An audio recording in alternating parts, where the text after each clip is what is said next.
Welcome to another episode of Cannabis Tech Talks powered by Shopline in association with ICBC and MJ BizCon. I'm Mary Jane Gibson, and I'm here with Katie from SphereX. Hey. Hi, how are you? I'm good. How are you doing? Good. Thank you so much for having me. I'm so excited to link up with you and hear all about the cool things that you're doing. So first off, you're a Colorado cannabis brand. Yeah. And you have, I was looking at your product list, and I see you've got all sorts of things on offer, including some mushroom gummies, which I thought was interesting. Yeah. Can you tell me about the SKUs that you offer? Of course. So we started off as a distillate vape brand.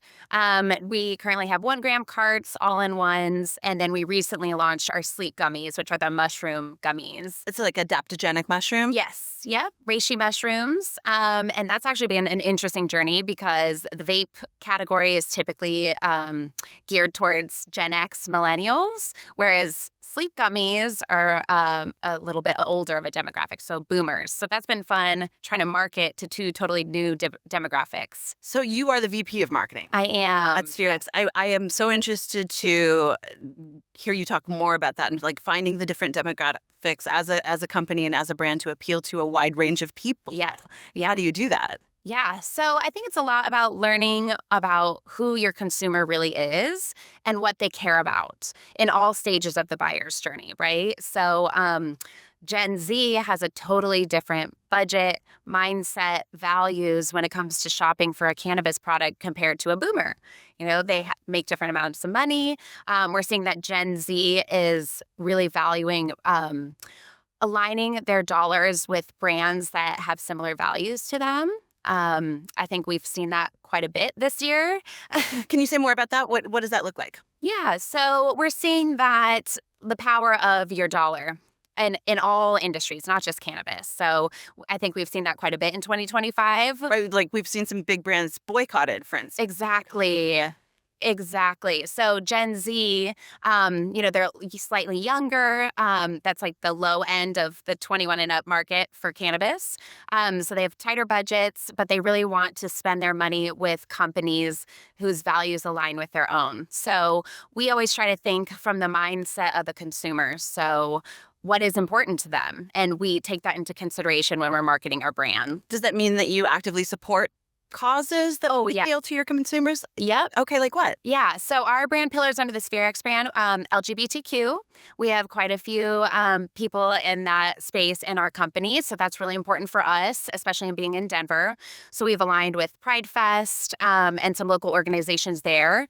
We also specialize with housing and clothing as well. Wow. Yeah. So you're really appealing to some of the causes that are very important, I think, especially in the cannabis community. Yeah. The LGBTQ movement that, gave us the industry that we currently have, really, I think often gets sort of overshadowed and not spoken about. So that's great to hear that you support those causes. Yep. What are some of the events that you've thrown in the past to celebrate the community? Of course. So we started growing our event program 2 years ago, kind of by accident.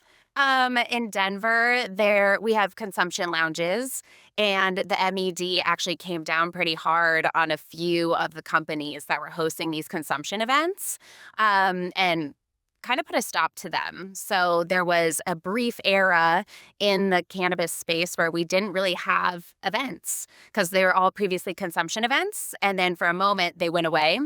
We just so happened to have a roller skating party on the books, which was a little nostalgic for a different campaign that we had done.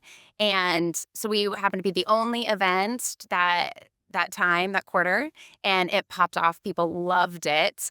Fast forward to today, we've had 5 roller skating events. Our last one was this Halloween about a month ago. We had 700 people show up for a free event. Was everyone wearing skates and outfits? Oh, yeah. The after party? It was so fun. It was the best. We also did a drive for an LGBTQ nonprofit.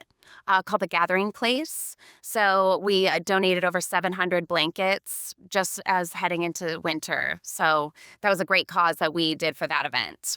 Wow. Yeah. What is your story? How did you come to this space? Sorry, we just got right into it. Yeah. No, I love it. I mean, that's what, but people want to hear the story, I mean, of course they want to know about what you offer in the product world, but also who are you in this Well, absolutely. Well, we're emotional beings, right? So, and we really lean into that. It's like we want to create an emotional connection with our brand and the consumer, and that's worked really well for us. But I got into the industry. Been at SphereX for 6 years. I'm the VP of marketing. We started off as a small company, and now we're the #1 vape brand in Colorado with 20% market share.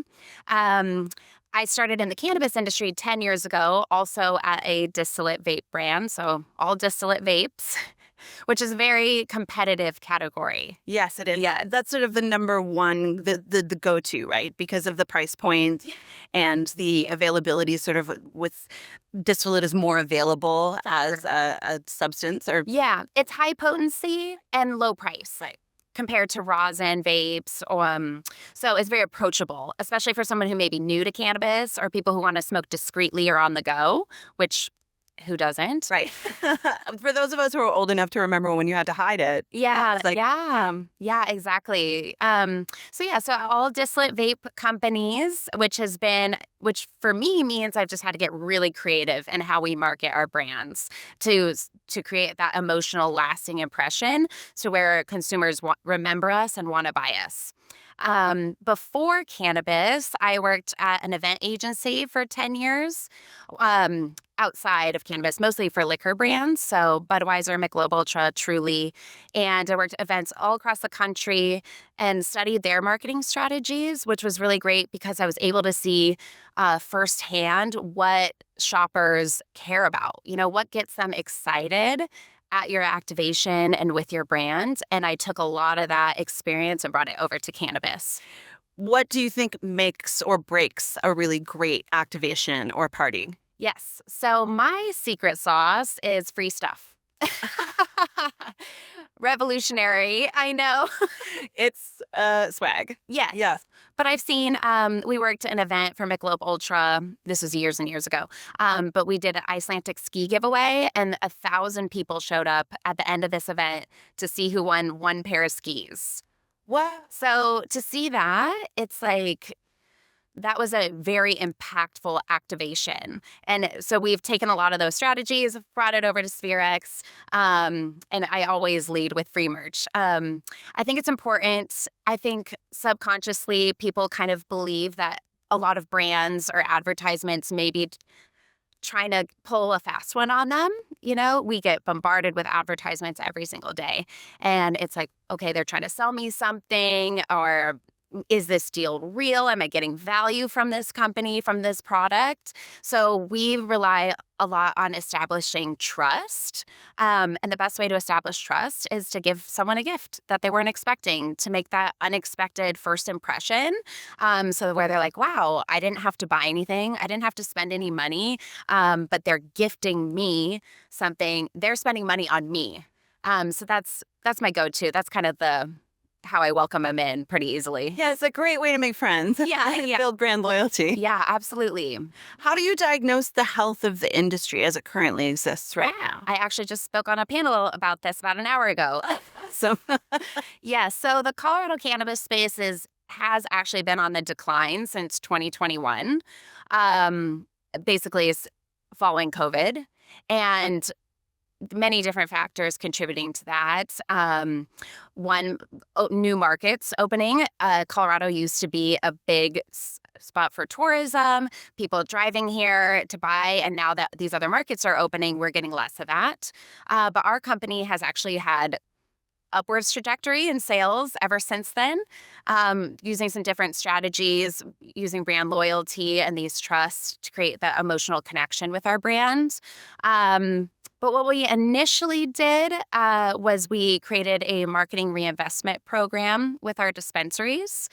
So when we started to see that the industry was on the decline and people were shopping more on discount and promotions, less on brand loyalty. We were seeing essentially no brand loyalty. People were shopping based on what was on promo.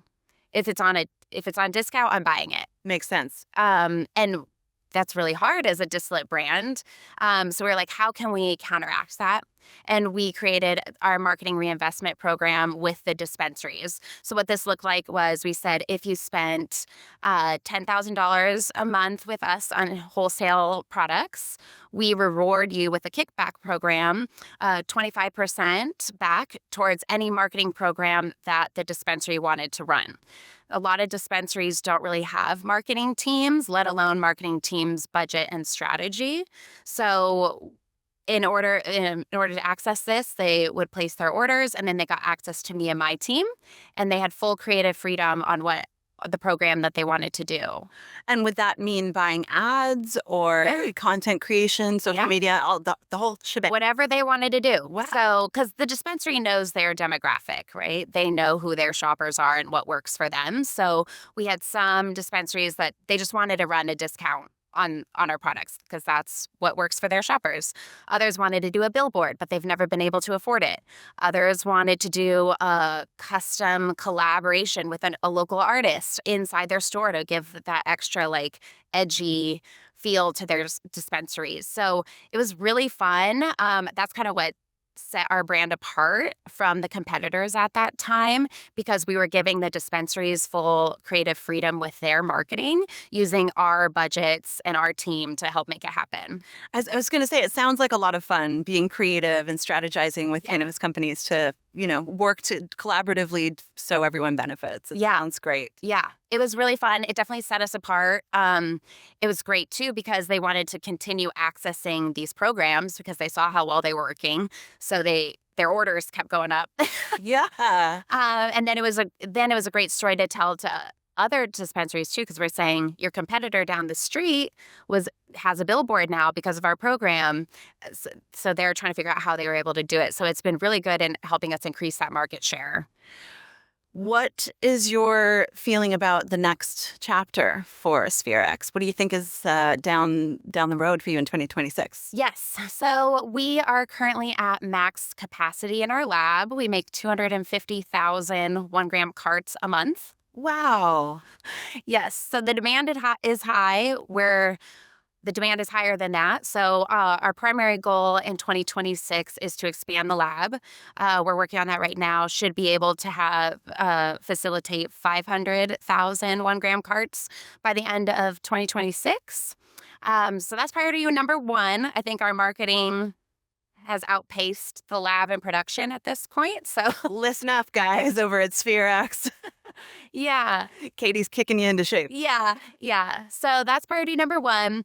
Priority number two is just leaning in more into what is already working for us. So we started with that marketing reinvestment program that really got us off the map and launched us when the Colorado cannabis market started to take a downwards turn.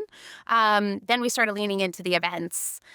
We found that if we could create that emotional connection with our brand and reach more people outside of the cannabis environment, so outside of the dispensary, outside of cannabis events, and bring them in to the cannabis environment, that worked really well for us too. So there I try to focus on driving traffic to our dispensary partners. So our strategy this past year was sponsoring really large events, so 5,000 plus people. We sponsored Icelantic's Winter on the Rocks, which is a big event at Red Rocks. We sponsored, it was so fun. We sponsored Zed's Dead. They do a takeover in Denver at Civic Center Park. It's a 60,000 person event. Some stuff at Pride. So we're just trying to reach the general public. Maybe not all of those people are cannabis consumers, but we give them a coupon and they take that coupon and we drive it to our dispensary partners. So they love it because we're driving new shoppers to their stores as traffic is slowing down for them traditionally. We're driving traffic to their stores and then they're going in specifically requesting our product. And do you have a favorite product that you like to recommend, especially for like a novice cannabis consumer? I mean, right now I really like the sleep gummies. They're really great, especially if you're struggling with sleep. Well, so many of us are right now in this crazy world. Exactly. They're 5 milligrams of THC, and they do have that Reishi, which it adds a relaxation component to the product. Everyone who tries it loves it. For us, it's a matter of trying to get people to try the product for the first time, because once they do, they're very loyal to it. Well, I can't wait to make it to Colorado to try them for myself. Thank you. Samane. Yeah. Thank you so much for sitting down with us, Katie, and congrats on everything that's going on for you. Thank you. I appreciate it. And thank you for tuning into another episode of Cannabis Tech Talks, powered by Shopline in association with ICBC and MJ BizCon. Please hit like and subscribe to our podcast and follow us at Canna Tech Today. Thank you.